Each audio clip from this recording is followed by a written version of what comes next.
Oh, hello. John Lennon lives. Okay, it's Steve Gillmor, and this is the Gillmor Gang. It's Friday, and there's a lot going on here and elsewhere. That's about it. See you next time. See ya. Bye-bye. Take care, Robert. Bye. Oh, that's Robert Scoble. Welcome, Robert. What's up, man? How are you? Pretty good. Busy week with Amazon and Nokia and Motorola and a few other things announcing news. Nokia? Who? They? What are they in the tire business? Yeah, something like that. Okay. No Kia. I mean, it's a Hyundai Nokia, company, I think. or otherwise known as Nokia. Right? It's like that place with all the Nokia. furniture.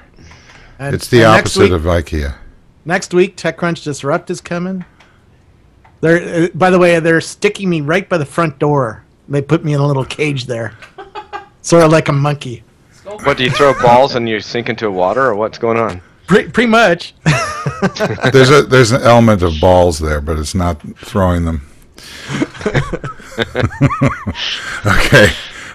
Joining us from Legs on Sale, which is the anagram for Los Angeles, is Danny Sullivan. Hello. How are you? I'm good. How are you? I'm terrible. Thanks for asking. I'm sorry? No. It's just, life is getting me down.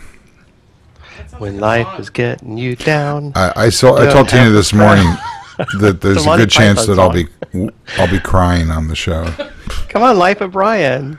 Go on, I'll have to find it now. I'll be doing some searching while the show goes on. You just carry on without me. I'll locate the song. Okay. And the chuckle is Kevin Marks. Hi there. How's that going for you? What, chuckling? Chuckling's going okay. And I think we've heard from the out of phase John Toshak. Okay. Wow. Pull How'd I focus, do please. that? Oh. Thank you. Okay. So I've been watching I thought Clinton's speech was absolutely amazing. Did anybody see it? I saw all the speeches this week. You did? Yeah. How was Biden? He was actually really good. I thought he did a great job of telling the country what Obama was like. But I don't want to talk about politics. We have Nokia to discuss. Nokia. Oh, we'll be back to the Scoble Gang after this important message. I've been discussing politics and seeing it on Facebook all week long. I'm tired of it. I don't care. Okay, so since Scoble doesn't want to talk about anything except what he wants to talk about, Danny Sullivan, what do you want to talk about? Well, I mean, come on, we've had all this tech news. It's been like, everybody get all your devices out because the iPad is coming. The iPocalypse is coming. We've got to get all our stuff out. So it's been an interesting week, right? What we have? We had Nokia come out and say, look, those really pretty phones we had before, now we're going to have some other pretty phones. And here's a video of how cool they're going to be because they have this camera that floats so it doesn't jitter around and it'll do things well, except the video that we're showing you to show you how it works, we didn't actually shoot with that camera. Oops, our bad. And then Motorola came in and said, hey, we know you can't keep track of all the different phones we have, so here's 3 more. But at least they're all called Razr because you guys seem to like Razr more than anything else. And they have big batteries. Oh, and they'll have Chrome. So go buy them now, or be hesitant on whether or not you want to buy another phone. What does that mean they have Chrome? Well, they're going to use the Chrome browser rather than the Android browser. They're running Android Jelly Bean, ships right? Or with are they still running an Android Sandwich? browser, but then Google has released Chrome. Right. Its own browser. Now Motorola is going to be using that. And This one. So both those events seem to be kind of, it's like get your stuff out there. Amazon, I was at their event yesterday, that seemed to have come off as a real hit. Amazon had a lot of very interesting things that came out of that, right? A $170 Kindle Fire Basic tablet, a $200 tablet that they're like, hey, why would I want this over, say, the Nexus 7? Well, it's as fast as the Nexus 7. It seems to be. It works really well. 2 antennas, not 1, but 2 antennas, because with 2 antennas, you get MIMO, Wi-Fi. It's awesome. It's awesome. Jeff Bezos did a great imitation of Bill Clinton, as if he were explaining how Wi-Fi worked. Oh, I'm sorry, you can't talk about Bill Clinton. No, well, no. I'm just saying, if you watch Bill Clinton's speech, he went through all these facts, and this is a. No, Jeff you Bezos can't did talk the same about that. thing. He brought Wi-Fi to life, and it was really interesting. He said, "This is why no one likes to have a tablet when you're sitting there waiting for it to load, and we think Wi-Fi could be better, and that's one of our distinguishing things." And so they did that sort of stuff. They rolled out. I thought one of the most significant things was profiles for your tablet. Think about it. Someone else wants to use your computer, they log in with a guest account, or you have multiple people who want to use the same computer, they have multiple accounts and they log in and they have different controls. Well, finally, you can do that on your tablet. You're going to be able to take a Kindle Fire HD, and if you've got kids, they log in on their own password, their own name, and they only see the stuff that you've given to them, which is a really significant change. And then they even rolled out a $500 tablet with all the bells and whistles for the people who decide that I need to spend $500, I guess. But probably the most significant thing in their setup as we go into Apple time next week was this whole thing about, hey, you know what? We at Amazon love the world so much, we align our interests with the users. We don't care what you do as long as you buy your content with us. And you can take your content anywhere. So, you like getting it on a Kindle Fire, that's great. And if you like using your Kindle Fire that you bought last year and it's still working, you like using your original Kindle to read books that you bought ages ago, we're still winning and you're still winning as long as you're buying books on it and you're happy. And actually, by and large, they're kind of right with that. Yeah, so I can I can throw the picture right up to the TV, right? What picture? Exactly. What's a TV? What's a TV? Anyway, so there's issues that come in. Well done. I bow. So, there's some issues, but as we go into what this week was about, because let's face it, all this week was the Republican convention playing to No, I can't talk about that, please. Next week, which is called the Apple convention. No, which is going to be Apple convention. Now, don't think of them political or whatever. I'm just saying we had a political convention followed by another political convention. There was some responses and going back and forth. Well, we've just had a series of minor parties, although Amazon's a much major party coming into this. And now we're going in and we'll see what's going to happen. Because we know we're going to get a phone, right? Nobody's doubting that. I think probably the bigger I think probably the bigger question is, will we hear that there's going to be an iPad mini or not? And if there is, then how does that change the dynamic with what's going on in the whole 7-inch space? Because it had seemed up until yesterday that Google pretty much had wrapped up that space up with the Nexus 7. Beginning of the year, it was all Kindle Fire, right? Whoa, Scobble Caves. It was. What was your other 7-inch tablet you were actually going to buy for $200? It was the Kindle Fire. Nexus 7 comes along. Woohoo! Nexus 7, baby, we're rocking along, and everybody's loving it. And for good reason, because for $200 it's pretty nice, right? And then what do we get? We get Amazon coming out last week, which really kind of reinvigorated the whole Kindle Fire thing. Makes it look very, very competitive, still kind of keeping in there running. Wow, 250 megabytes. That's cool. What's yeah, that? but it's only $50 a year. I'm paying $80 for a month for my iPad. Yeah, right. megabytes. I'm paying $80 a month too because I actually use it. I use that much data just logging in. Exactly. You sneeze and it's over. Remember that scene in Annie Hall? It's a primer. I mean, come on. It's just it's ludicrous. The Nexus 7 wipes the Fire, completely off the map. It's not like you can't get other plans for it. Oh yes, it does. No, it's not, because I've seen a getting started thing, like for people who read books. Sorry? It's a replacement for WhisperNet. Oh yeah, this is the Gillmor Gang. We talk about people who read books. You mock that, but you know what? Actually, the other really significant I read books. What are you talking about? I read my, there's a book on Revolver that I read on the Nexus 7. I hope people read books because I'm writing a book with Shell Israel right now. Well, you've got time. By the time you finish that book, the context will have shifted about 50 times, right? It's true. Okay. All right. Anyway, so what? So my point of view, because Danny said everything there is to say. No, Really. No, he didn't. He just proved why his columns are incredibly long. I just gave you the summary of a whole week. Now it is time for the discussion and the punditry. Pundit away. Punditry or My punditry? punditry. So my take after watching the Amazon thing and the Nokia thing and The Amazon Motorola bang? thing, the things this week. Oh, I see. Was that this is still a Google, Apple, Amazon world, and Microsoft is in deep trouble. I totally agree, but expand. Well, Microsoft has two different tablets coming out, two different tablet OSs. Surface Pro, which runs old Windows apps, which will be very expensive, $700 to $1,200 just to get started. We're having an interesting sound effect here. Let me see who this is. Sounds like a robot. Yeah, it sounds like Kevin Marks, only one let out. me try Kevin Marks. No? Yeah, I'm getting. Not me, I'm muted. I just unmuted, but I'm getting the sound drop out nonsense, so I'm muting. All right, let me try Danny. It's like a new kind of Skrillex. It's Danny. And he's frozen in this look like he's just seen... That's the LA look. I mean, it's for... It's the asteroid has just hit Los Angeles. And all right. Let me hang up and call him back. Fantastic.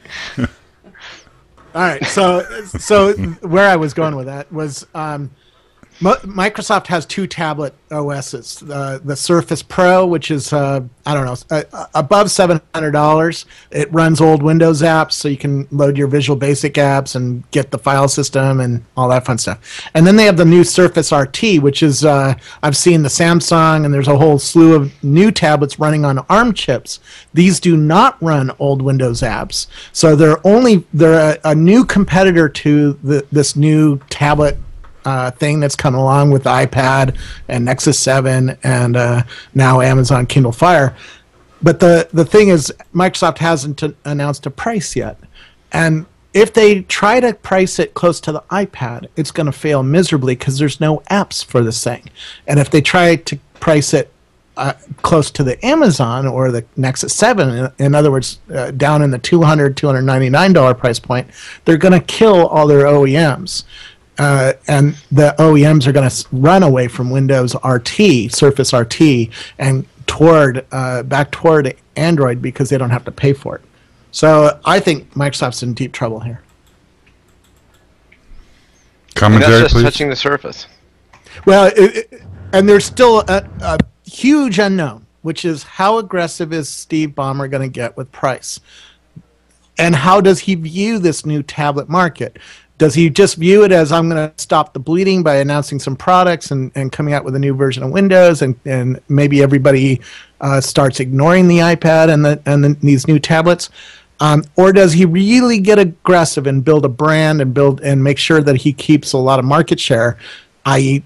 reduces the price down? Take us through the history of Microsoft's pricing, because there was a long time ago that it was the premium product and they wanted to price things at a premium price against the competition. So it would meet the price of DBase, or it would meet the price of Access would meet the price of DBase, or Office would meet a certain price. Take us through that history and see if it's in their DNA to price to the bottom. That's not true. Microsoft has always, when you talk to the guys who worked with Gary Kildall at DRI, was it DRI? The guys Digital Research. Digital Research, the guys who did the OS that DOS ripped off. They were very high priced, and they couldn't deal with the pricing that Bill Gates was proposing to the marketplace. This is why they ignored IBM's pleas to sell the OS to them, because back then CP/M was the industry-leading OS. This was back in the early 80s, right? And so when IBM came knocking on the door, they couldn't deal with the low price, and they couldn't deal with having to tell their existing customers to go to heck because we're going to start serving this new IBM PC.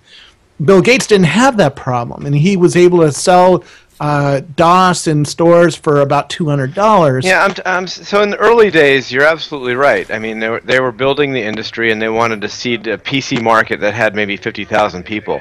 I'm talking in their prime, in the Microsoft Prime. Like the Windows Office 95 days? was $800, right? I mean, and yeah, but it was still cheaper than all the component pieces. Remember, how much was WordPerfect selling for back in the early $795. Exciting, huh? WordPerfect. I mean, you took I love WordPerfect, you WordPerfect. took the Lotus spread database, you took a spreadsheet, and you took a 1, 2, presentation 3. package, and you added those all up, and it was more than $595. Microsoft really was aggressive on price to build the Office brand. Because we would just copy those things. Say that again. I'm sorry, Danny, I couldn't hear you. I said it was 0 because we would just copy that stuff. Nobody could. Yeah, afford but that. somebody didn't copy them because these companies made lots of revenues. No, they were hugely expensive. In fact, we really don't. I mean, the idea that today you want to use a spreadsheet and it costs you nothing because you can use Microsoft or you can use Google Docs and it's there versus the amount of that's $500 of what $1989. That was a lot of money just to do spreadsheets. Yeah, and a PC was $2,500. So, Danny, my back question then. is, Amazon now has a $200 tablet that's really pretty good, and Google has this Nexus 7 that Steve Gillmor thinks is really good. I think it's pretty good too. What is Microsoft going to do to get market share?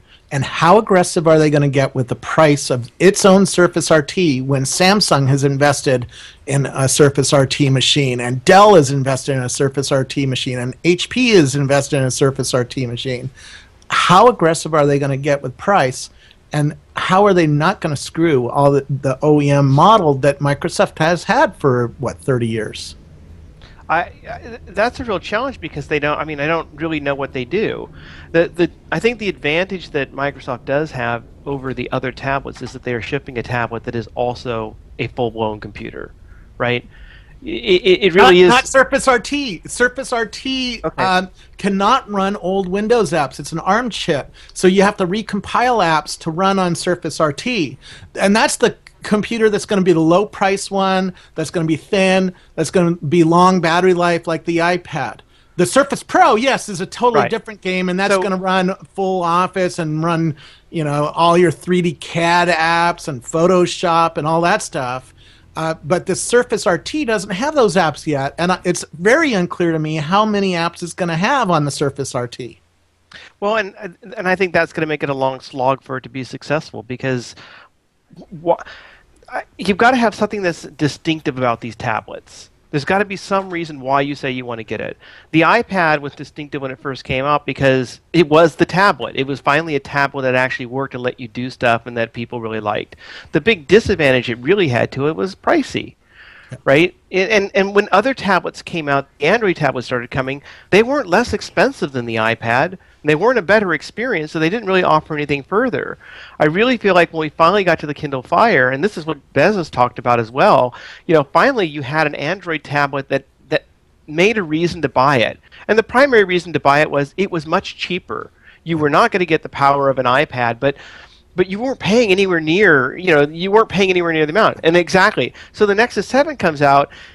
That was even better than the Kindle Fire because you were getting a better Kindle Fire, much faster, better operating system, plus you were actually getting real Android. That's the other thing that you kind of can easily forget. You're not running Android apps on a Kindle Fire.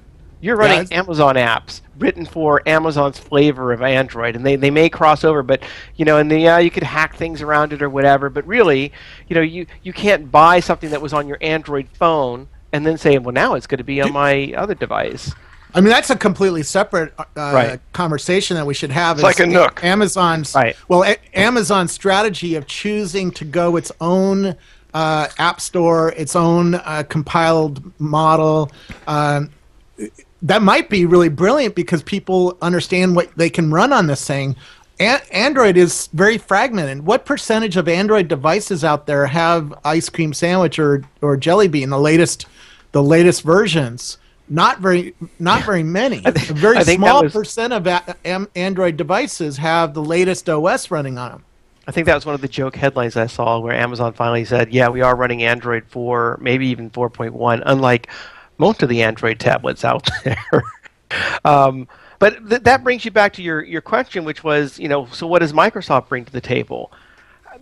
Office. Office, yeah, but if I really want to run Office on a tablet, yeah. And I'm going to double use the tablet or whatever, but that's a different, and maybe they'll be successful with it. Maybe there'll be some reasons that people go for it or whatever, but it depends how you define success. They will sell lots of tablets. I don't think, compared to what Microsoft was, that it will be successful. They are not going to end up with 90% market shares in this new world. They're going to end up with something around 3 to 5%, which is what they have with Windows Phone. That is not successful. What's the frown, John Toshak? Oh, it's the Michaela is not impressed frown, I think.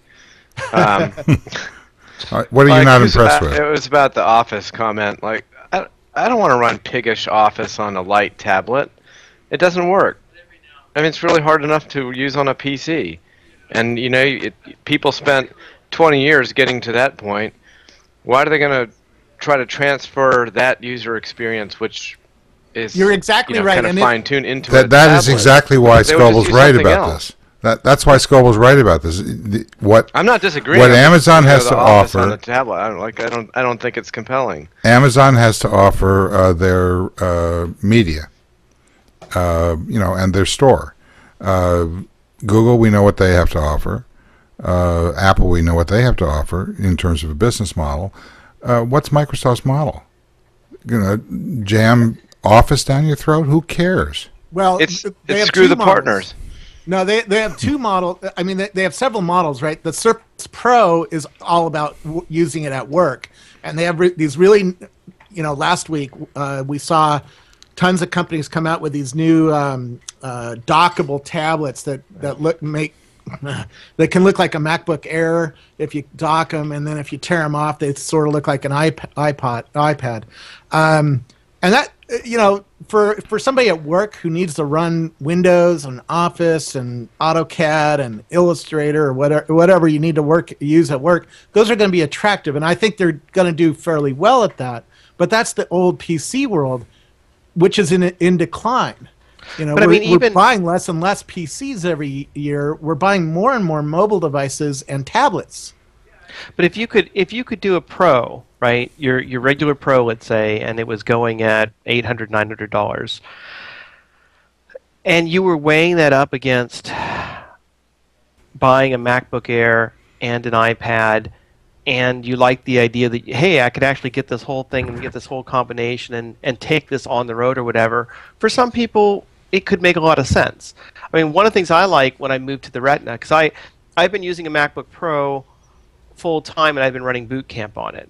And then when I would go traveling, I would take a MacBook Air because it was lighter, and just using native Mac I found supported all the power systems really well. You could turn it on. In fact, I stopped carrying my iPad because the MacBook Air was so darn fast and so light, it almost was ridiculous to be carrying, the iPad. I could just flip it open. And there were times I wished I just could rip the lid off the MacBook Air and just use it as a tablet occasionally.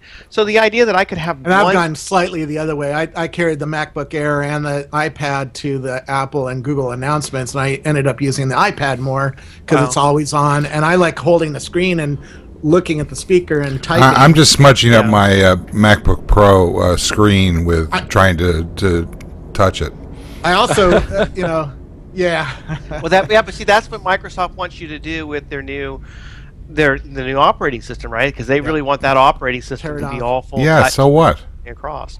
And then when you're done doing that, what? You go and load up PowerPoints? I mean, what's the model? I don't understand it. I guess the model could be you buy the Surface, and it comes with the entire suite of everything Microsoft has that's interesting, and it's just bundled all together. Excel, and it's called, and Outlook. Office on the Go or something like that. Look, that is what it has your email and it has your the Office. Model is and then it's not your main device. It's not only is that their strategy, device, and then when you want to hook it up to your keyboard,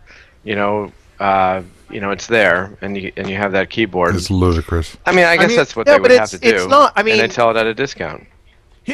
The model. Go ahead, Danny. I mean, the model is that most computers out there, most personal computers out there, are running Windows. And people use Windows. It is not like Windows suddenly just disappeared and it's a bad operating system. Nor do people just use Windows because Windows is only the way that you're going to run Office. There are people who just use Windows for whatever reason, cheaper computer, whatnot. And so the idea, that, the gameplay idea is, look, if we're going into a post-computer world where everybody's using tablets, we'll put Windows on a tablet. Then we're totally rocking because you need to have a full computer. You have the full computer. Yeah. You want the convenience of a tablet. You've got the tablet. It's all there. You don't have to buy multiple devices if it works. Yeah, if in fact there's any kind of data that's coming off of users that don't exist, which is driving the push notifications that they are not part of, to do all the stuff that we aren't doing. Sounds like a great model to me. Except, Danny, the app world has shifted, and there's 300,000 apps on iPad that do not exist on Windows. These are demonstratable apps. I talked to two guys who just left the Navy SEALs. He says the Navy SEALs are using iPads now. There's a reason for this. They're easier to use. You don't stand out when you're in Kandahar because everybody else has an iPad sitting in the cafe. He said that's why we went with iPad. That's and now. It's cheap. But when we had the iPad's like what? 2 years old now? I know, but when I talk to developers, I talk to BetaWorks, which I talk to 80 developers in New York. I talk to 100 developers in Rocket Space in San Francisco, and I get around, right? That's what I do is talk to venture-backed startups. None of them are developing for Windows 8. Except for Pulse. Pulse was the first one, but they were paid by Microsoft to do that.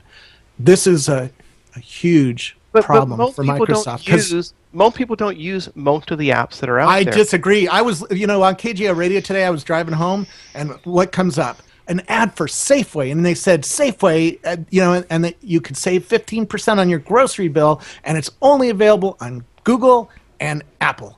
And that is what the consumers are hearing over and over and over again. Their friends are telling, just go with the iPad. It has all these cool apps. Look at the new textbooks. Look at this new photo app. Look at this thing. But what you just said was, you said iPad, but then you just said Google, because actually a lot of people there is stuff that's going out there for Google. And in fact, I was just at Universal Studios, and at the amusement park, they take your picture when you come off the ride or whatever, and then they want to charge you $1 billion. Well, they have this thing now where it's $30 a year that you can pay through their app, and then you can have all the photos you want, but it only works for Android, which really surprised me. I don't know who cut that deal and why, but I guess what I'm saying is it's easy right now to say, well, no one's developing for Windows when it happens, and no one will ever use it or whatever. But in a year from now, if consumers do something where they actually decide that they like these tablets for whatever reason, then it changes. I am still stunned at the people who are buying the Samsung Galaxy S3. Oh, I like that phone. But I don't get it. Because it's a beautiful phone. You look at that screen, and it's just stunning. Now we haven't seen the new when we see the new iPhone next week, it'll take away some of the specialness of that beautiful screen. But it's a stunning screen. You put it next to my iPhone, it's a better device, screen-wise. Screen-wise, but I mean, and actually using the thing, I find it much more clunkier than the Galaxy Nexus or the iPhone. Yeah. So that's because it doesn't have yet the new OS on it. Yeah, but that's not an accident that they don't have the new OS. It's part of the limitation of the Android model. So well, and people are going to it, and I think that's part of the difficulty in that when you look at these things and you try sometimes to think about it rationally. I mean, if you want to think about things rationally, most people wouldn't be dumping their iPhone 4S's next week as they will do just for the iPhone 5. What are you saying? That I'm irrational? I resent that. You're never irrational. Believe me, I already have. That must be rolling my eyes. That's me looking. I already have teenagers waiting to. I already have people waiting to get my hand-me-down from my iPhone, and this is how the world moves. The new devices come. All right, let's get Kevin Marks in here for a little breather while my head explodes. Go ahead. I think. Yeah, certainly what Amazon showed was very interesting because they're expanding the range of what you could do with these things. They are Android devices. I'm not sure we know what version of Android they're running yet, and that That's going to make things a little tricky because they are expanding the range of Android devices out there. I agree with Robert that the Microsoft thing is looking very flat now. The Nokia announcement was also a bit of a damp squib in that they didn't give any dates or prices, which is a bizarre thing to do. And it was like the previous Microsoft thing of like, we've got this beautiful thing, you can't have it. And that's not going to hold up against whatever Apple produces next week. I think that what we're seeing is that there is more than one way to do this thing. We are getting some credible alternatives to the iPad now, but it's taken them a while to do that. But that means that we've got something that we can do. But I'm not convinced that Microsoft will get there with their. I don't agree that unlikely to me. I don't agree that there are any credible alternatives to the iPad. I think that this device is incredible, and it is not an alternative to the iPad, except that I use it constantly, and I use the iPad now as a desktop replacement. But it's not. But I didn't buy it that way. If they had a new iPad available, right, I would buy it immediately. Yeah, but would you still be using the other tablet? What are you talking about? Did you the buy Nexus 7 fits in my pocket. Right. So when you say there's no viable alternative, you clearly are finding that it's a viable alternative. No, it's not. They're two separate devices. They're two separate devices that are used for two separate models. The model of moving around, absorbing information quickly, reading, that kind of stuff, the Nexus 7 takes up maybe 75% of my computing cycles now. It's just easier to use in a variety of circumstances. It's paired with with my iPhone because of the tethering, so that I can go anywhere and I'm on the air. I'm on the network. It's an incredible device. It doesn't change my iPad usage for the things that I like the iPad for, which is if I'm at the office, I plug it in, I use the Bluetooth keyboard, I set it up. It's a desktop replacement. I never carry my MacBook Pro anywhere. So see, what's happened to you is what I wrote about this once before. Is I said that the Kindle Fire was sort of the netbook to the iPad, right? 'Cause we had computers. No, computers are too much. We need to have netbooks. So then we got netbooks, but then the iPad came along, and that seemed to kill the netbook market. So everybody's got iPads, but no, the iPad's too much. We need a netbook to go. So when you don't need it, so the netbook is your 7-inch. I totally agree with that article. I didn't read it of yours, but in fact, you're totally correct. And that's why next week will be so very interesting, because if Apple brings out an iPad Mini, and if they don't do it, this one seems they don't have to do it until October, or just in time for Christmas. And I don't think that it's going to dominate or change the dynamics of the Nexus 7. I think that the Nexus 7 feeds into the Google real-time, architecture, which is dominant.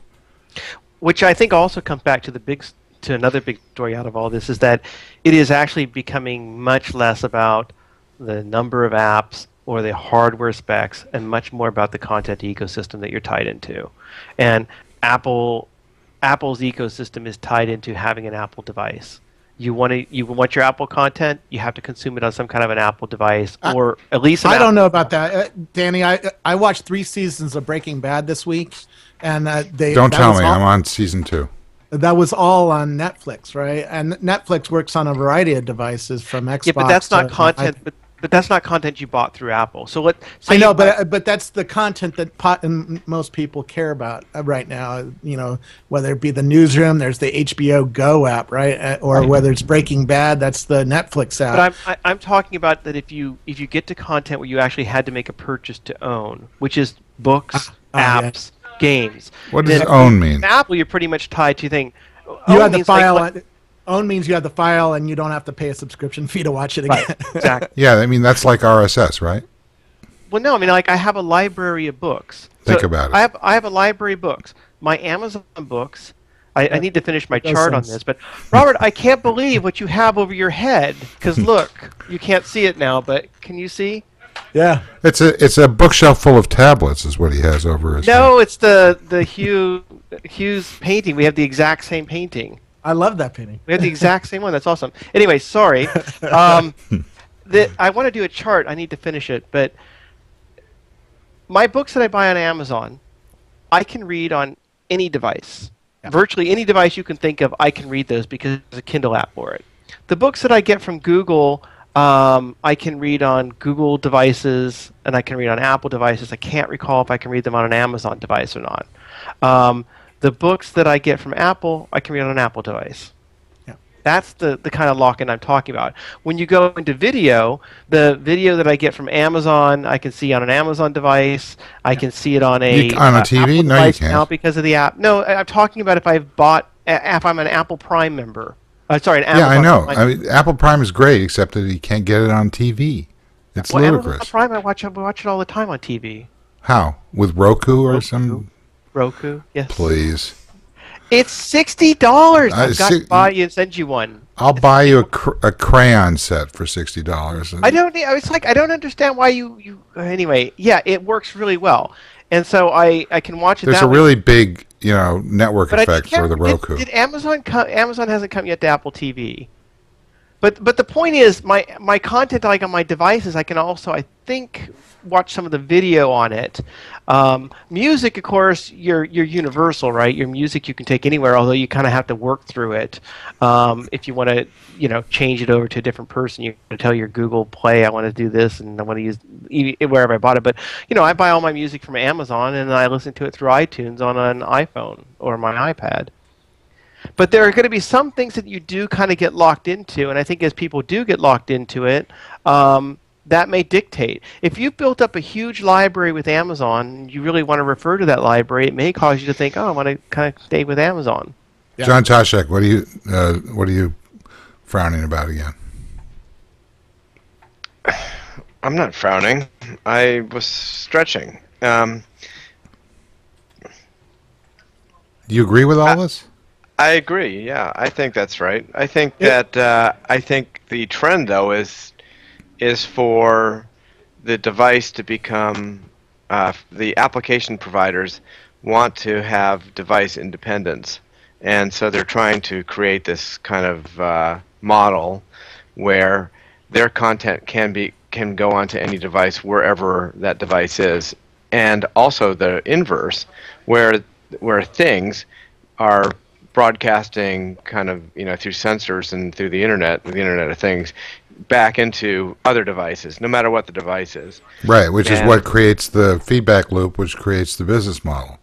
Which is why Microsoft I think that's is screwed. I think that's the trend. I think that's what we're seeing, and Apple is accused of locking the walled garden for iBooks and things like that, but you can't really say that because they're allowing the apps like Netflix and HBO Go and all those things to run also. And Kindle. It becomes a device that's plays right into this theory. I think this is just the way the world's going. It's what consumers want. They want to be device independent free. So what you're basically saying, and that's what's going to hurt Microsoft, I think, because there's no compelling reason to go to the Surface when there are better choices around. And I think what you're saying to Danny is that the arguments that he's fostered for many years, and you're not the only one. Scoble's guilty of it as well. That the idea of lock-in is really an old story. The lock-in is on the part of the carriers and the content cartel in Hollywood, and all of these systems, with the possible exception of Microsoft, are beginning to loosen that up, because people are getting used to the idea that this is a razor blade market, and that if you go, if you use a razor at home in the bathroom, do you take that same one on the road when you go when you travel? No, you take a different razor, and your mind is able to handle the discontinuity moving between devices, and that's what's happening with all of these tools. It's not one device, and as they trend towards zero, in other words, where they're subsidized by the content, the pool of content, it's just a matter of whether or not they're convenient to be able. You just get two. You get one at the office and one at home, and then you don't have to even carry it on the train or whatever it is. Yeah, and you can see what Microsoft kind of did this with the hardware model with PCs a long time ago with the Wintel duopoly, But in the before the PC became standard, people used to say, "Oh, I love my Trash 80," or "I love my Commodore 64. I really love my Amiga. It was so great," and they have fond memories of it. But after that, no one cared. Who knew what even PC they owned and what if they liked it or not? It just didn't matter. And we're going back now. Now we've learned some things, and we're going back to that with tablets. There was just a big jolt, when the iPad came out, and the iPad is the best experience.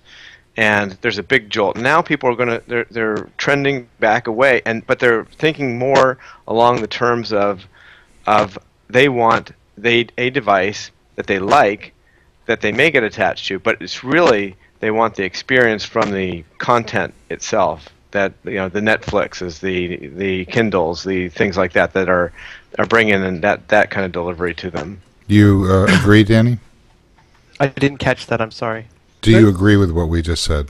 I didn't catch that last part. I'm sorry. The whole thing, like the last 5 minutes. Sorry. Yeah, it was a monologue. Really? I'm sorry. The Jay Leno type thing. It was funny. Oh yeah, that was the best content I've read this week. Jay Leno had to take a 50% pay cut.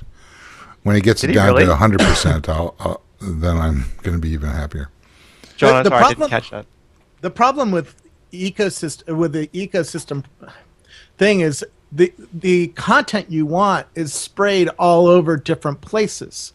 Whether you want to watch TechCrunch Disrupt next week, that's going to be in one place, probably on Ustream, right?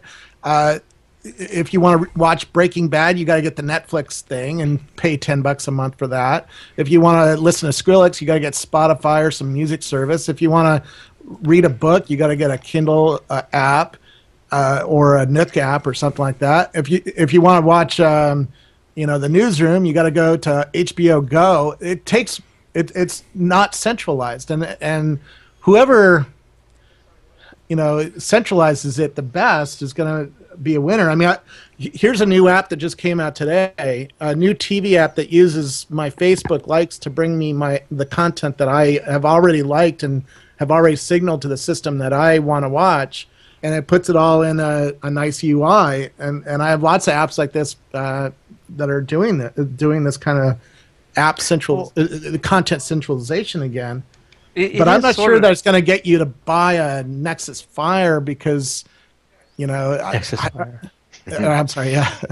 I like Kindle Fire HD, because what content does exists on that device or in that ecosystem that doesn't exist in my Apple ecosystem? Now, you're right. Once I get it all set up where I understand where all that content is, and I just spent an hour setting up just this one app, that's lock-in, because I'm not about to move. Even though that content could be available on Android or Amazon, I'm not about to move. And if you set it up on Android, you're not about to become an iPad user, and have to reset up your life over on the iPad side. But that's kind of the opposite of what Toshak just said. Push notifications basically level the playing field between these apps. So you take an hour. Hang on. Let me express the thought before you disagree with it. Yeah. Thanks. If you take an hour to set up an app on the iPad and take another 10 minutes to set something up on the this device. Yeah. And then there are push notifications that come, and you route them through email because right now there's no universal push notification inbox. So if you route it through email, or if you route it through Twitter, or if you route it through one of these services that have multiple clients on all the platforms, then it doesn't matter which platform you're on. Well, except this app only exists on the Apple ecosystem, and here's the notification. So I think that model, that's a bet they took, and that's a small company, and they'll get seed funding, and maybe it's a Kickstarter thing. I don't know. A well-architected app of the future will have device independence, and you can look at Mog or Spotify bullshit. or any of the That's bullshit. radio or whatever it's called. And if you set it up on the web, it's your playlists and it'll all work on wherever you go. It can work on Sonos, a completely different environment. That's bullshit. It can work on your iPad or Android. It could work anywhere. That's bullshit. That's the way it should work. That's a well-architected app. You can live in the dream world. I live in the real well-architected. world.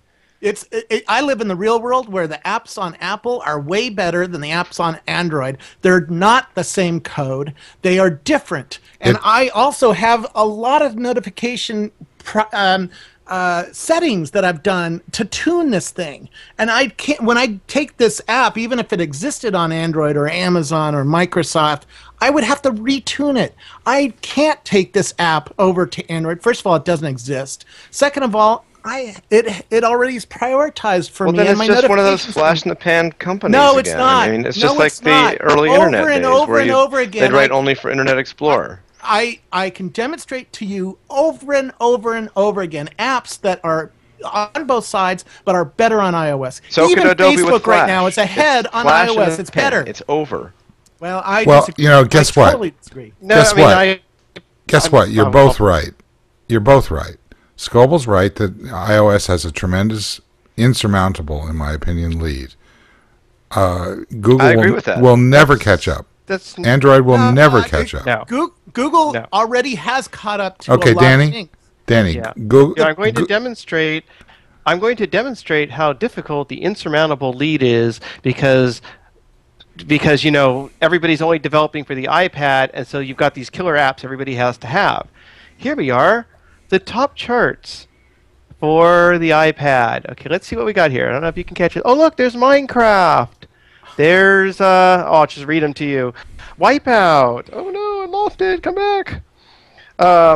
You're missing my point, Danny. No, Once my you point set is up the these top paid apps on the iPad, the top paid things right now that people apparently are in demand for, that are desperately wanting to use, are Wipeout, Pages, Bastion, Notability, Minecraft Pocket Edition, and Where's My Parry. The top free apps are Temple Run, Brave, Solitaire, What's My IQ. They're not killer apps on here. There are killer apps, I think, for some people where they say, I really have to do this specific thing. I need this specific device to run this specific app. I think for most people, the killer apps are, I have a web browser, I have email. I'm done. And the other killer app is Kindle, And music. which and goes books. across every major platform. Sure. Books. You're going to get the Kindle app. Right. And books. Sure. And news. But Like the Kindle a app's flip book. out. The Kindle app is out for everything. It It's- is, but it's fantastic. Is it the same on all platforms? It doesn't You matter. can't buy book. You That's can't what I'm buy trying to tell books you. on Push can't buy notifications books on iOS, eliminates you can't that. Buy books.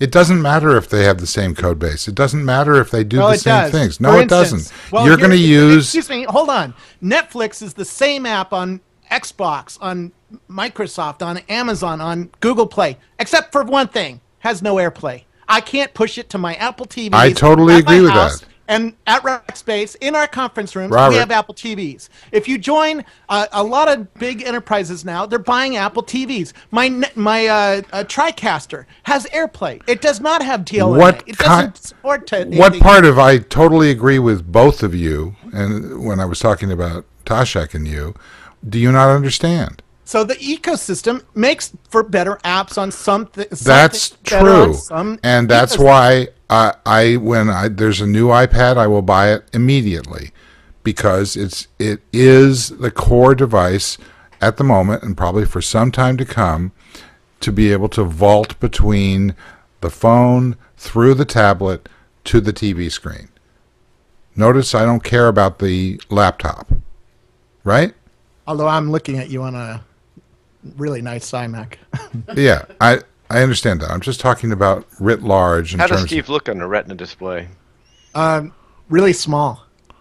of who I do. Should I pull out my Retina display? I need to get one of those. Okay, so you're right about these individual apps. The platforms that support these individual apps, you're right about it.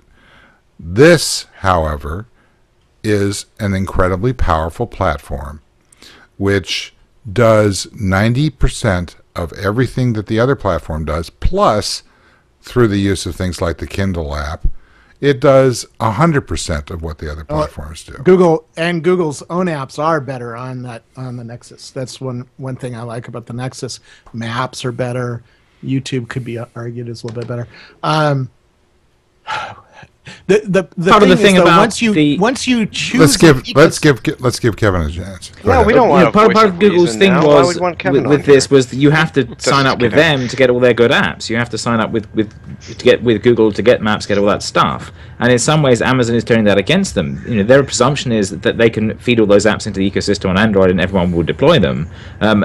That you can't run Google Music on the Kindle devices because that's a Google app. It's not one that's but that's not an advantage. It's in the Amazon store. That's not an So advantage. actually, they're getting cut out of Amazon's ecosystem. Oh, you're smoking their dope. I mean, Kindle is Amazon has its own problems with creating a fleet of devices which barely do email and give you 250 megabytes, sneeze worth of data.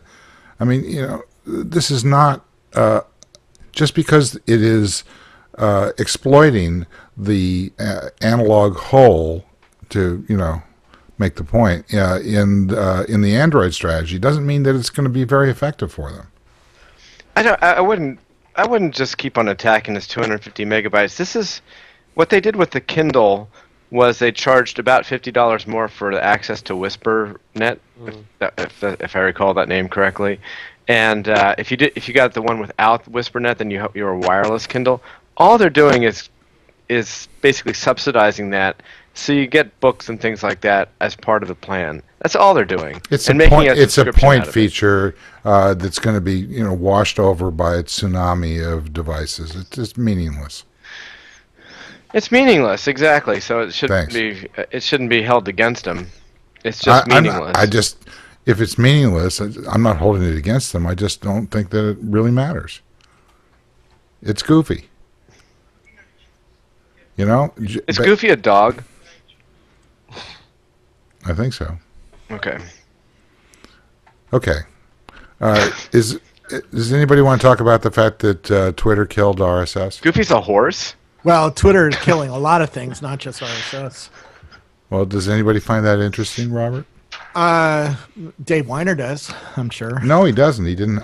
I checked. He didn't comment on it at all, or at least because it doesn't help his worldview to say that RSS. Well, I think it's particularly it's an odd worldview because they're now Twitter is beginning to suffer from developers and the audience beginning to realize that if they don't play ball, if they strangle the oxygen away from the third-party developers that built their system while they were trying to get it together, that at some point it's going to somebody with bigger. I mean, like look at this Amazon thing with the what's the name of the browser?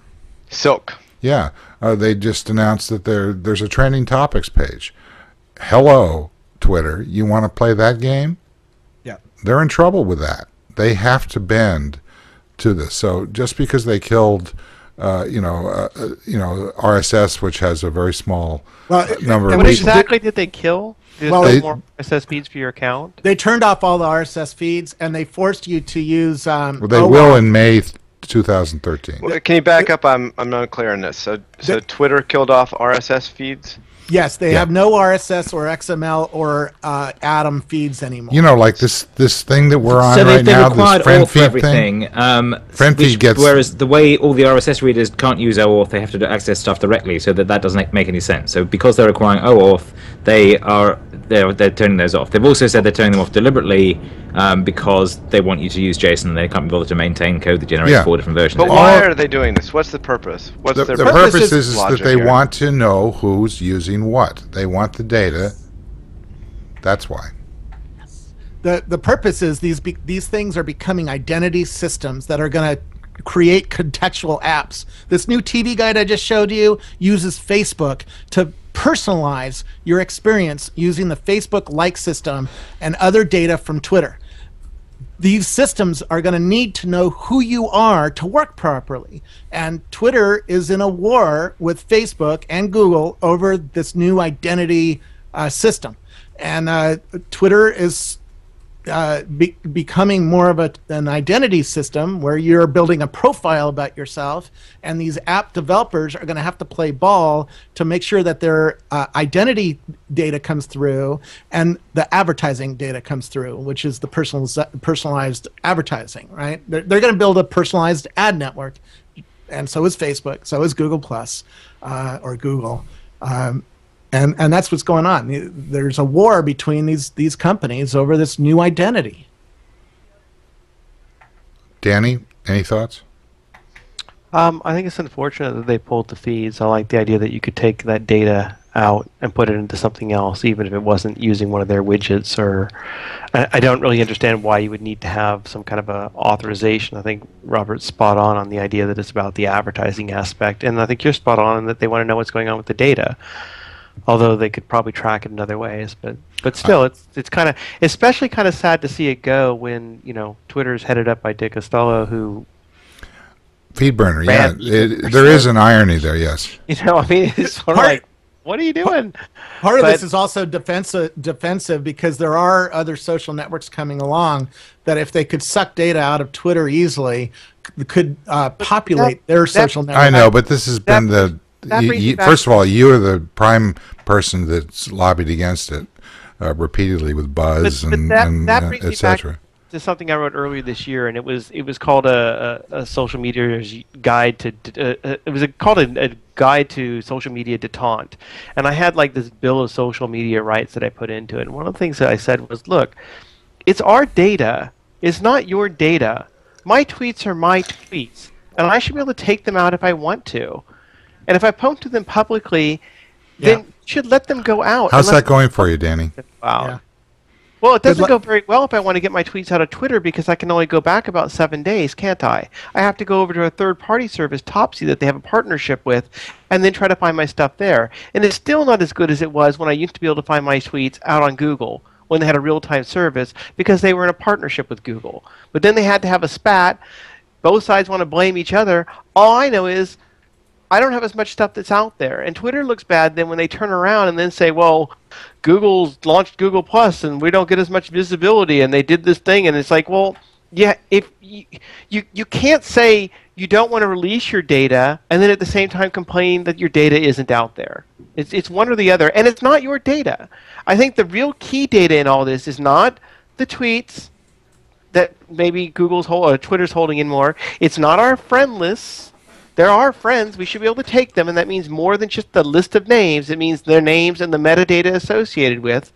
The stuff that's unique, the stuff that really belongs to them, to me, that is proprietary, that is their secret sauce, is the interactions within the network.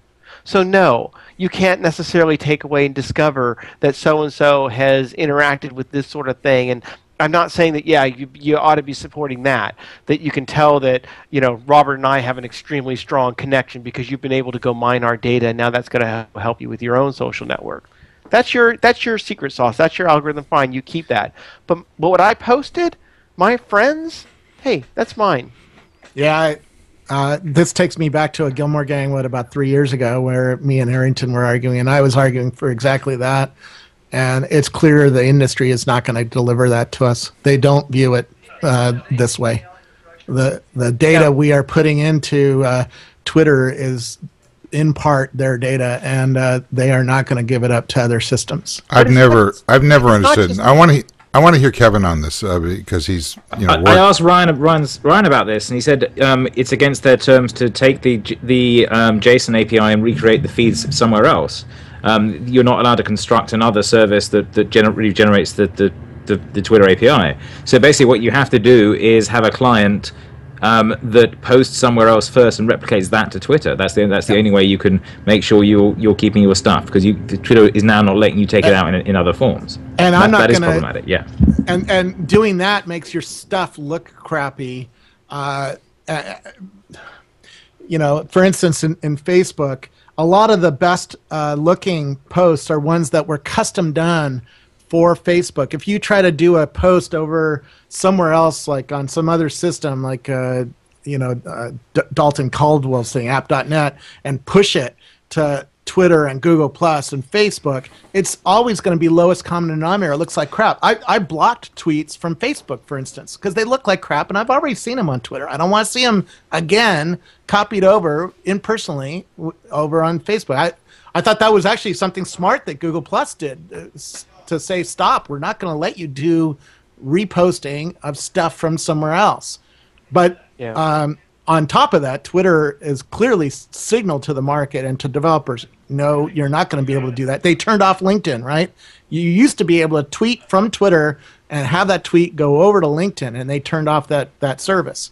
So we're in a walled garden world, and I don't see a way that it's going to get out of that world. I just don't. That's why I have 3 monitors, so I can watch all the walled gardens at one time, tend to my gardens. Well, I guess people do care about this more than I thought they did. Well, RSS didn't keep up with the different media types that these high-speed social networks have on them, and didn't innovate, and didn't deal with the political power behind these companies, which is they want to lock you in and keep you from taking your data. They do not agree with Danny Sullivan that it's your data. If you're posting something on Facebook, it's Facebook's data. I don't agree with Danny Sullivan on this issue. As far as I'm concerned, if you don't want your data to go somewhere, then don't do that. Well, I mean, you disagree with that, but I write something on Twitter, or I write something on Google Plus, or I write something on Facebook, and I, in my own mind, didn't feel like I just handed over the rights to them. It was a public post that I made, so I didn't have any hesitation. What does that mean? Showing. It's a public post. It's a public post. I didn't restrict it. It's not a private post. I didn't prevent anybody from the world seeing it. Just because they have something that they saw, that they have a little label that says public, do you think that that's true? Do they have a license for doing public? No. I'm saying what I'm saying is, for example, Facebook. Facebook, by the way, until recently, Facebook, your public posts that you'd make that were available, they did not allow those to flow into Google. They blocked them. And it's worse than that, Danny. If you go turn on incognito mode on a browser and try to hit Facebook, you can't see anything. You have to sign on to Facebook to even view my public posts, which I've turned all my settings. Well, that's not true. I've turned a few of them down now. But all my content settings to be as public as possible. And so you should be able to view it from the open public web, but you can't. You have to sign in as a Facebook user to see my Facebook posts. So you can tell that these guys don't agree with you that it's not. No, they don't. And what's annoying, I guess, is really that they all love to talk about open. Open Graph, Open Social, Open or whatever. They're all about being open. Here, Library of Congress, here are all our tweets, because we need to preserve the tweets, except we can't preserve them for Google. That would be bad. Yeah. It's like, it's just depressing. The hypocrisy between them all now, they're like, I was talking to Phil Zimmerman yesterday. He's coming out with a new encryption set of apps for the iPhone and Android phone. He was the guy who did PGP, and he explained, I am going to be very clear with my business model. I am not going to treat you as a generator of content to sell to customers, which are advertisers. Facebook and Twitter and Google Plus are selling our data to advertisers. We're not the customers. The business model is not aligned with our interests. And I don't see it ever becoming aligned with our interests. They're not set up that way. We're not. No, hang on a second. Why is it not in our interests to be able to have a network, which we essentially, it's free, which allows us to be able to broadcast, to be able to aggregate, to congregate, to set up groups, albeit not particularly private or efficient, to be able to do all sorts of things which, go right to the bottom line if what you're trying to do is to get an idea across or a business started or any of these other kinds of things that we do with these networks. How is that not in our interest? It seems to be totally in our interest. It's in our interest, but the business model of Google and Facebook and Twitter we're not the customer. The advertiser's the customer. They're the ones who are paying the checks and sending money into the system. John Toshak, do you agree with that? I didn't. It faded out at the end. The customer is. We're not the customer. The advertisers are the customer. The advertisers are the customer, and we're the content machine for it. That's what they want. Clearly. Is that a bad thing? No, it's funding a worldwide communications network. Exactly. It's why would that be bad? I don't know. That's what I'm trying to get. Compare that to Salesforce Chatter.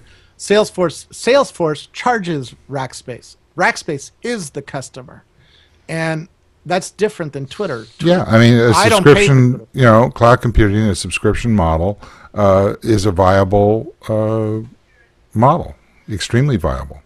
As anybody who comes to Dreamforce next in a week and a half will find out. Yeah, hey, Steve, Twitter's handling and Facebook handling millions of transactions. They have to get revenue just to pay for the services, right? I mean, they just can't do it through stock market valuations. I'm not saying that there shouldn't get some be revenue business. to prove that they're a viable business. Advertisers are a good source. They haven't figured it out completely yet, but this is a media they're business. getting closer all the time. Hey, this is Steve, John, this is a media business. Hang on a second. I'm not Danny, you have to go? I got to jump off. I'm really okay. sorry. I had to go at 2. So thank you so much. It's been great to have you. You're welcome. It's nice seeing you guys. Have a good weekend. You too. See you, Danny. Take care. Bye-bye. Sorry, Robert. Go ahead. See you at the Apple thing, Danny. Yeah. I'm not against. I used to work for a magazine. This is the magazine business. It's a media business. You put content, you build an audience. The audience is not necessarily now in the magazine business. The audience was a customer because they were paying something toward the generation of that content. In this new world, the user, me, you, everybody is not paying, and the customer is the advertiser. I'm not against that. It's the magazine business. That's how media businesses have been built for decades now. And even in the media business, when you were in it and when I was in it, there were probably more readers of the reader comments, at the beginning or the end of the magazine than there were of a lot of the articles, right? And now all those comments become the content for this new distribution model, which is connected through your friends and colleagues and friends of friends. That's Facebook and Twitter information bus. What I think is a mistake is Twitter cutting a lot of that access off. Well, I don't know that it's a mistake because, as with many things that Twitter has done that may have pissed people off, it still hasn't been a mistake. Their market cap keeps growing. That may stop. They may be making... I think it's a little game of chicken that they're playing. The question is with who? Who are they playing chicken with? It's an interesting time with Loic's company being sold to Hootsuite. I mean, there's probably what are they going to do? And there's probably going to be one company that manages all this. Hootsuite. I don't know. But it's interesting. If they keep cutting things off, then their ecosystem starts drying up, and they get a clearer vision into each person who's on there, a better, more insight into that identity of the person, and therefore more value per person. But there's a diminishing return after a while. So this game of chicken could end up, being, decapitated. Go ahead, Robert. That's exactly right.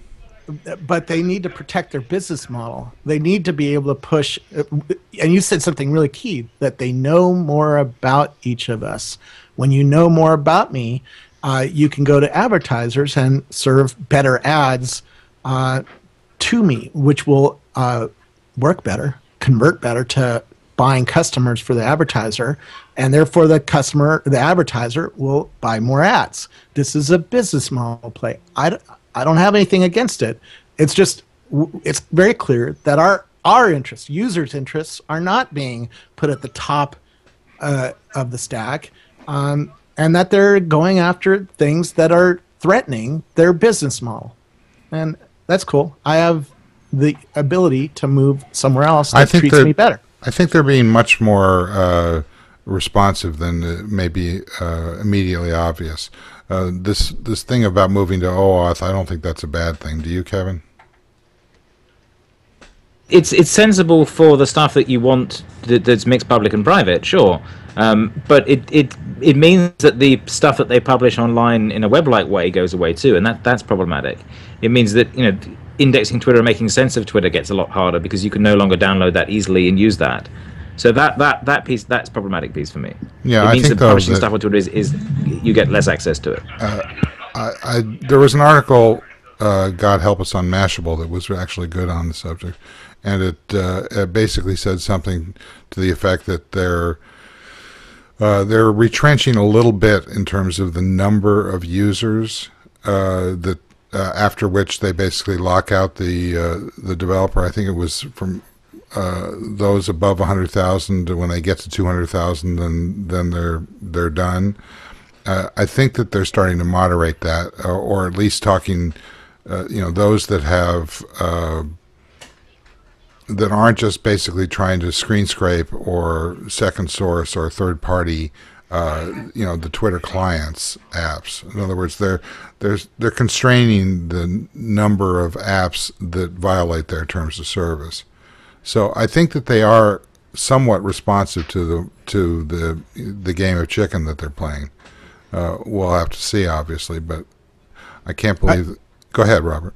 Oh, I was just reading the chat room, and Chen Yu Lin just wrote a long post in the friend feed chat room. This demonstrates a misunderstanding of what advertising's for. Advertising is not just about transactions, a la the Google ad model. That's a very profitable one, because it's, if I'm just about to buy a new mountain bike, advertisers want to grab me right there. In fact, I was talking to a company that's making a system for Edmunds.com, and Edmunds.com is going to put different ads in your face if you're in a car dealership than if you're somewhere else. They want to know that you're transactional or just about to be transactional, because then you're really ripe to steal and take over somewhere else. There's a lot of advertising that's just stick an idea in your head. Coca-Cola has a billboard in San Francisco, and they've had that there for decades. And they pay, millions of dollars every quarter for that advertisement. Kodak has an ad on the side of the marquee, the Marriott marquee in Times Square. They pay $1 million a month for that ad. Why do they do that? They do that to keep their brand in your head. And there's a lot of advertising that would be just fine like that on Twitter. You don't need to be transactional to have advertising work for you. I was driving with my daughter. I picked her up from school yesterday, and in the distance you could see the probably Goodyear blimp, but it was so far away. It was over the ballpark. It was so far away that you couldn't see the writing. And my daughter said, what's the point here? And I said, well, the point is that when they're probably over the ballpark and they're televising that game, and there will be at least 10 or 15 shots of the blimp, and it's going to go out to 30 million people. So the transaction, I think, is what you're getting at, is more nuanced than the cash register ringing in real time. Sometimes it's about building a relationship. All right, I want to wrap this one up, so we'll start with John Toshek. Well, as far as the advertising goes, that's definitely there's that model of brand equity and awareness and placement and things like that, and that exists. I think that might be a good model for Twitter, because the transactional ones are, I think people just ignore them for now. But as all these platforms, including Google with the Nexus and Kindle with Amazon, they learn more about you. They get to know what your habits are. Their recommendation engines get more refined. I think that it's benefiting the customer, not only because the devices prices are coming down, it's because they are giving you better information back. So you're feeding information into them, they're giving you better information back. What I think the end result of this is that not only is the PC business dying, it's this quarter, this last second quarter, the worst in history according to Citibank, is that Microsoft is going to have a lot of trouble with the Surface because they're not part of any ecosystem that we can think of. So unless they invent one, they're doomed. Or buy one. And they might have to buy one. They have money. They have a lot of money. Right, but you know, but they're competing against a bunch of other companies that are buying things. Pretty much a failure too. So they're dabbling with an ad business was a failure. So maybe they just don't understand this model yet, or I don't know. I mean, they'll probably figure something out. It's a smart company, and it's big, and it's been around for a long time, and they've gone through a lot of changes. Kevin Marsh. I'm sorry, I was reading the chat room. The Chen Yu post has got me thinking. I think Twitter is at a crossroads here. The rumor that they're going to abandon the Mac app as well is surprising, and that because they've explicitly called out some of the Mac apps as ones that they don't want people building. What's a Mac? In the last few pronouncements. So it is it's clearly a direction they've decided on a while ago. They're giving us notice that we got to next March and that all our apps will die, and. I'm somewhat puzzled by it. I can see their intent, but I don't really think they realize completely how much they're going out, because they've never really understood in depth the phatic nature of Twitter, the human connection that you get by seeing what random people have for lunch and talking to them about it, and that's something that the Twitter staff now seem to have very little awareness of in general. I think that somebody in the chat room mentioned that they've, Clive Bolton, I think, that they've abandoned real-time notification of follows or something to that effect. That's true. On the other hand, they've done something very, very smart, which is to aggregate periodically the number of people that are following with a profile with key information about not just who those people are, but also who that you already follow follows them. So you get this real abridged but very, very information-packed summary, which I find much more valuable than those real-time notifications were. It does, just because you can provide real-time notifications doesn't mean that I have to use them. If I had filtering tools, I'd be able to take them out of the loop. There's a lot of in Chatter, for example, there are a lot of signals that are incredibly valuable to the company, and to process flow, et cetera, et cetera. I don't want to see that in my particular flow, except unless this is an important customer or whatever. Robert Scoble. Well, we're all going to be at Apple event next Wednesday, right? Are you? Yeah, I'm sneaking out a TechCrunch Disrupt for that event. I'm going to be in the TechCrunch hall in my little monkey cage right by the front door all week, except for the app during the Apple event. And we're doing a Gillmor Gang on Tuesday, right? Yeah, Tuesday at 12:30 from Disrupt. Yeah. And then we're doing another one later in the month at the Salesforce conference. The following week, I think it's, John, is it Wednesday? No. Wednesday, or Wednesday. Tuesday. It's one of the other. It'll be large, a large event. By the way, Adam Bosworth will be at the Gillmor Gang TechCrunch from the floor of Moscone. No, I'm sorry, from the Salesforce live broadcast, and TechCrunch. John Borthwick will be there, and some other people who I'm not talking about right now. Kevin said he's not invited to the Apple event. I wasn't either, but I begged and got an invite that way. It turns out Apple's PR team, they invite a certain group of people who work at big media. They like keeping those relationships really strong, and then everybody else sort of has to keep writing them and bugging them, and once in a while you get in. Anyways, it's always fun to deal with Apple PR. Well, the real date is what, the 21st or the 24th, something like that, when you can actually get the thing? Yeah, we'll see. And there's rumors now that there's new Macs coming next week and stuff. But the invite had a big 5 in the shadow, and it's clear that the big news is going to be the new iPhone. So did this week really change the ecosystems for me? Microsoft, if I was putting it into blackjack terminology, Microsoft for me pushed. Amazon gained. Google is strong, and Apple is gonna clean up next week. I think so. I don't think enough. I don't, out of the Microsoft Nokia event and the Amazon, not enough changed anything for me to go, oh my God, I got to get one of these. I did feel that with the Amazon Nexus 7, and I got mine back actually because of that. Partly because I need to keep up with the Android ecosystem, and there's apps now coming out on Android that aren't shipping on iOS. Yet again, we're talking about ecosystems. In terms of the social stuff, it's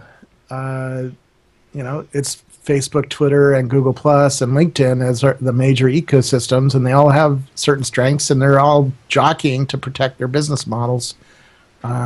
Sometimes in ways that help us as users, and sometimes in ways that are destructive.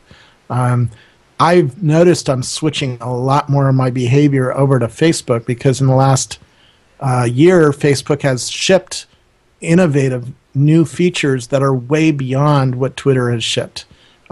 Twitter lists, for instance, limit me to 500 people, and on Facebook, I can have my startup list has 900 startups on it already. Facebook's lists are URLs that you can go and look at without following them. That's unlike Google Circles. So there's some real differentiators now, I think, in the Facebook, Twitter, Google Plus world. And I see Facebook as coming on very, very strong in this ecosystem world.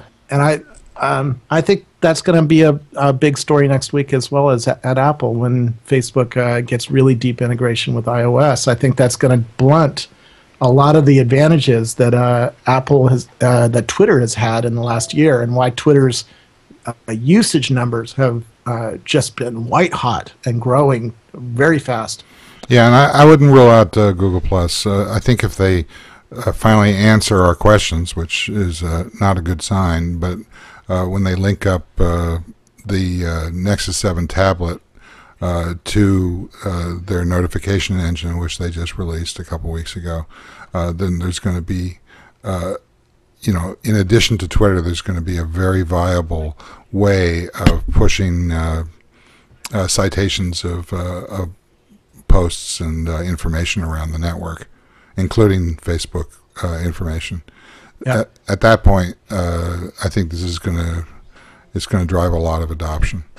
All right, so let's see. I want to thank Rackspace and particularly Rob Legess, without which the show would not have returned to the air.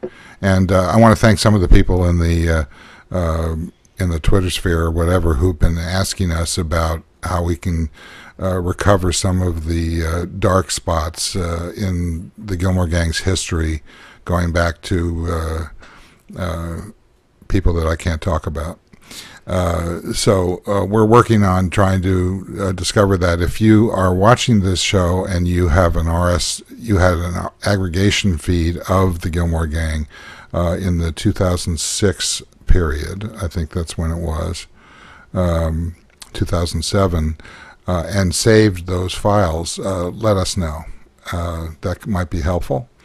And I also could try and find it on my hard drives here, but that's even less likely. I want to thank Newtek and their TriCaster. There's an interesting live stream box that's shipping for like $8,000. 5,000. That's the new TriCaster 40. No. Oh, wait. A TriCaster? Is there a new TriCaster as well? Yeah, a new $5,000 TriCaster, which doesn't have all the capabilities. Of How the many full- channels? And I believe it's 4, and it's HD. It's HD, but through composite video, so not through HDMI. So you have to make sure you convert it to a composite video in.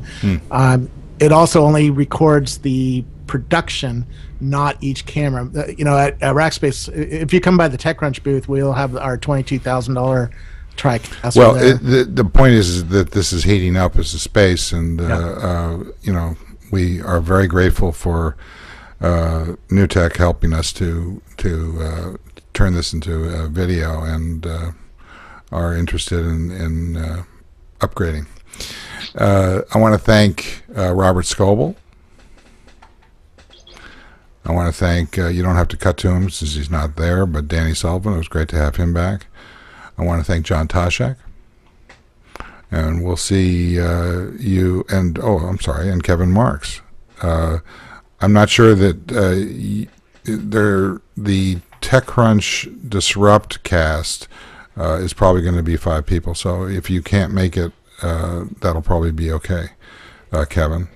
But we may be doing other things if you're there those 3 days, and certainly the following week you will be at Salesforce, at Dreamforce. So looking forward to that. I want to thank our producer and director, Tina Chase Gillmor. I want to thank everybody who showed up, and especially those who didn't. And we'll see you next time. Bye-bye.